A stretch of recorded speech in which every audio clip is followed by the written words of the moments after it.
everybody, and welcome to the Magic 40. I think we've got interview number 2, and I'm so excited to be here with Jenny, and I'm going to pronounce this right, Schoenmann, who, I forgot that right, who is currently in The Hague, where she at the moment calls home.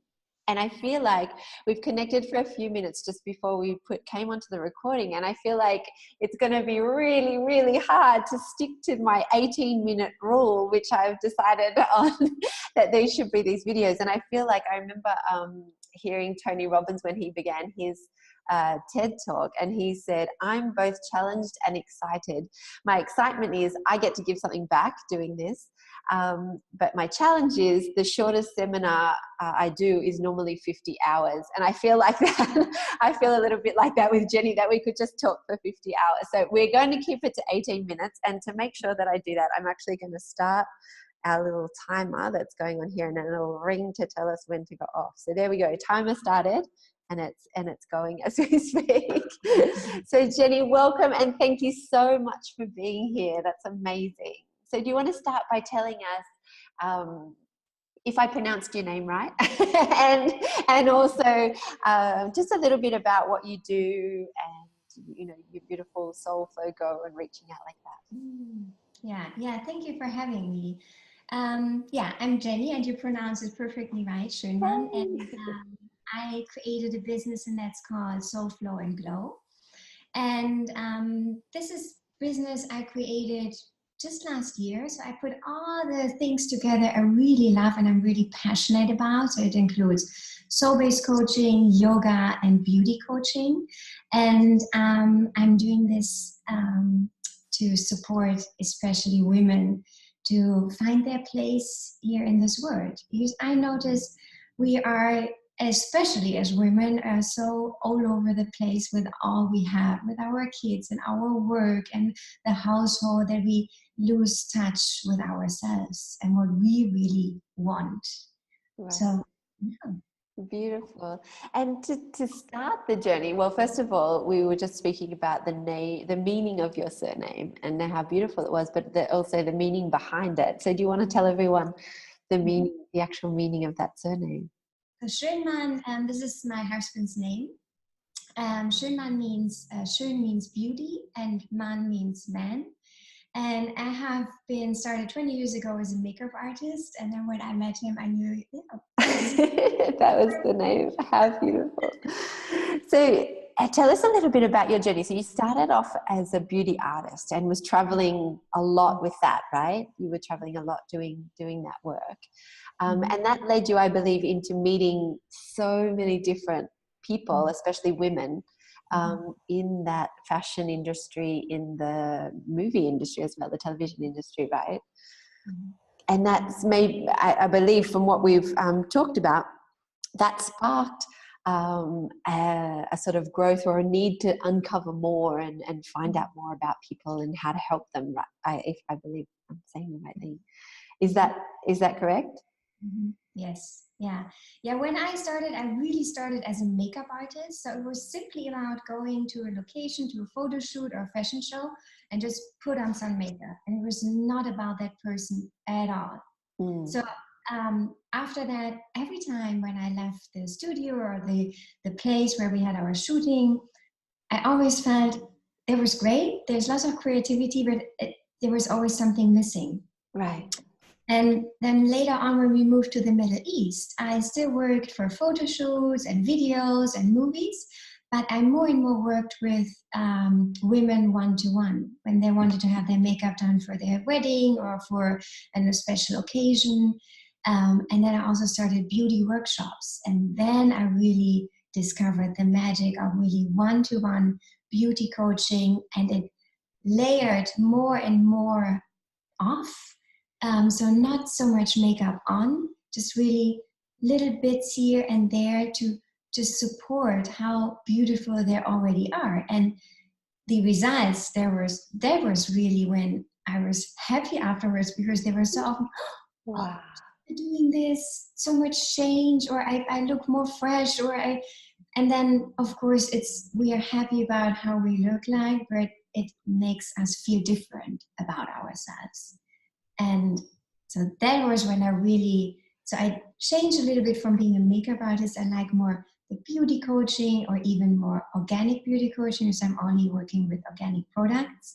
And then a little later there come the yoga, and then since last year the soul-based coaching. So I always felt, okay, there's more, there's another Right. layer. Yeah.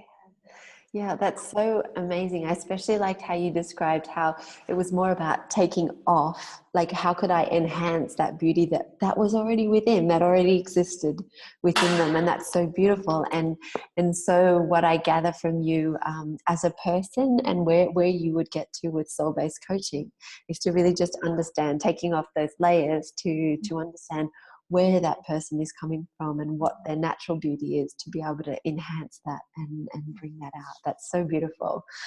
And one of the things that stood out when we reached out to each other and chatted and messaged was, you wrote, ease and self-care is my mantra. And I'd really, really love you to speak to that.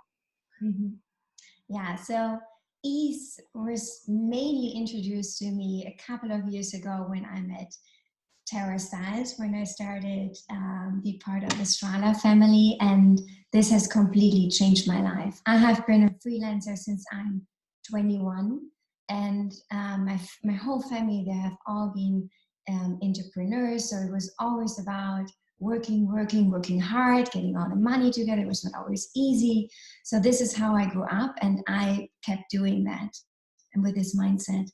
And then I started my yoga practice, and I had the same in my yoga practice, working hard, achieving, doing a lot, and none of them really served me. And then having more ease, or inviting more ease in my life, made first my business life way easier and more, it expanded even more. And also my yoga practice, what as super important to me, helped me with this ease to create a healthier body. I have never felt so well in my body since I have all that ease in my life. So Wow. and adding to this ease, my self-care is a very important part, especially in the early morning before I even wake up my kids. So I get myself in a good place with my self-care, and then from there, I can take care of everyone else. Right. And it's taking care of everyone else. I think we say this all the time, and it's so overused. And I really like to add to this, taking care of others, taking care wholeheartedly. So really from my heart, and not because I have to, because I decided to have kids, because I decided to be married. So really let this come from within. And ease and self-care, a big yes. Every day. I love it. Reminding myself, of course, there are also times I struggle. So this is my ease. I love that. I really, really love that, that you take time to really center yourself and be with yourself with various self-care practices, and just so you can be who you need to for those you love, for your kids and your family. So it's such a beautiful, I think, conscious choice to actually do that. You know, many people will say, I haven't got time, I'm not going to do it. But it's a real conscious choice to do that, so you can be with people wholeheartedly, exactly how you say. That's so special.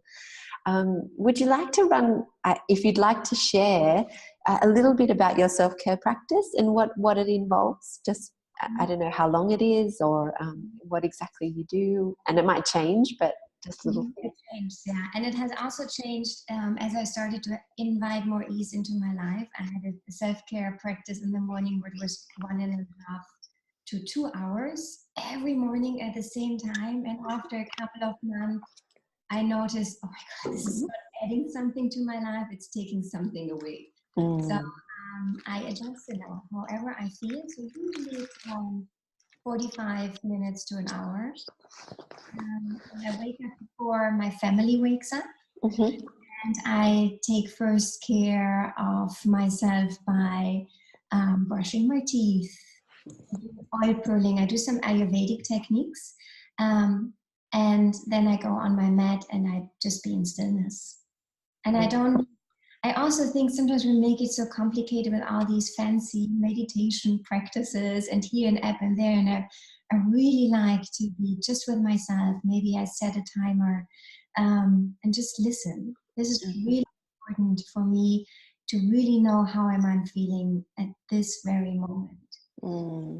And depending how much time I have, I sit there and sometimes I feel like moving a bit. But I definitely do some journaling and then I go and I wake up my kids. So oh, that's amazing. So you wake up before them and do your and so it's all quiet and all quiet while you do your self-care practices. Oh, that's so special. And it has affected them as well. Of Before, course. sometimes I did it afterwards and the morning was completely different. I was not that calm and relaxed that I wanted to be. And now when I wake them up, I go into their bed, we have 5 minutes, we cuddle, we share, I ask them how they are. It's really more rich. And they get it right away. They know, okay, mommy's relaxed. Me too. No, and it's also, I think this self-care practice has also something to do with respect towards my own body and towards myself. And I also like more and more this word self-love instead of self-care. It's just really paying attention to myself rather than waking up and right away, okay, here we are and this and this and this has to happen. It's really first like going inwards, feeling, and then from there, everything is possible. From there, everything is possible. How beautiful. That's amazing. And I can almost hear voices of an audience asking, so if you were speaking to someone that's saying, yes, that's what I want, I want my kids to feel that I'm relaxed when they wake up. I want to radiate that goodness and that soul, like peace that you radiate when you're speaking. What would you tell them? What's the first thing you would tell them? Mm-hmm. Someone like that. Yeah, I would definitely do this with ease. I would not start with, if a self-care practice in the morning is very new, I would always start with something little, just one first step. Just maybe waking up 5 minutes earlier and just sitting down and having a couple of deep breaths. And that's it. And that already starts to change something. And if we do this a few more or a few days in a row, then we most likely feel the need for expanding that and for adding something. But I think what is really difficult because we are most of the times living in a world where we see all the good things happening around us and we want that too. And then we get this long list, what we need to do to achieve that. And we try and we fail. And then we get like, we don't do it at all anymore. So little steps and then things will expand. I just recently did a morning ritual workshop and I still get feedback. And so after 4 weeks, there was 4 weeks ago, now people start to, and now I do it 5 minutes longer and now I added this. So then it's expanding, but then it's expanding naturally and from within and with ease. Yeah. So I would really start with something small. That's beautiful. So they could just, set an alarm 5 minutes earlier or wake up 5 minutes earlier just to sit up, maybe do some breaths. And then if they feel like doing something or adding to that as the days go on, they could. Well, that's beautiful. Thank you so much. There you go. What a tip. I really, really love that. And then can you speak to also, what about like the person that says, I mean, again, we mention mothers a lot and women because for our roles, I guess that comes into play, the caregiver roles. But I know that there's men out there and there's women without there that are out supporting, leading companies and things like that for often they'll have many people under their care. And so they will also feel this pressure of caring for others or looking after others in a way. And I really feel like these givers, these like people that are tendency to give out often feel guilty for taking the time for themselves, like mothers feel guilty to even take that step or take 5 minutes for themselves. So what could you say to them? Mhm. I would say if you don't take care of yourself, you can't give, as I said in the beginning, you can't give from your whole heart. And I think if you are a leader, especially for a woman in a business, I would definitely embrace this feminine quality of giving, of empathy, of honoring others, of sharing, of connection, because this is what's definitely missing in this world and in big companies or even small companies. But always really taking this time just in between. Even when you work, you can just always have this 1 minute or 2 minute where you just take a moment, you sit back and you take a couple of breaths and you act as a role model for everyone else in your company or in your family, because people will notice how this just a few deep breaths change how you feel. And when you do this, you will be more efficient and more productive. It is slowly coming into our business and into our business lives that we have to do this to be more productive. So we slowly understand, but I Yeah. think embracing these female qualities is, yeah, it really changes how we work with each other. Yeah, that's so beautiful. You know, I often think if we begin with it, like imagine if we all took care of ourselves in that way and loved ourselves in that way, how different it would be when we came into contact with other people, other relationships, other moments in the world, and how different, you know, conflict resolution would be, or how maybe less conflict there would be if we were taking care of what you say. So I think that's so beautiful, and adds to I guess the bigger why, in a way, that we do need self-care, and why that's such a fundamental part of your coaching, for like of why you're here, but also a great instigator for all of us to take that moment before, you know, before we get out there into the day. And our lives are often out, especially with social media now. It's projecting our lives out, whereas you just speaking to that, we just need a moment in, a moment within ourselves to be quiet, or breathe, even if that's like a simple few breaths. And I know we could go into hours and hours of talk about breathing and being with ease, but just staying simply and staying in for that little moment, I think that's so beautiful. And so I know after this chat, people are going to want to connect with you and reach out with you. And you've offered like a very special thing of having just a chat with people. They can book a free call with you, right? So why don't you tell us how they should do that, or where could they go to do that? Yeah, you can find me. I have a webpage, and this is called Soul Flow and Glow. And there are all these three parts, a little bit more explained. And they work beautifully on their own, but they work magically together. And this is why I offer this free introduction call. So you can just schedule a call with me. And Soul Flow and Glow, that just like oozes a goodness. And there's our timer. How perfect. Okay. Thank you so much, Jenny.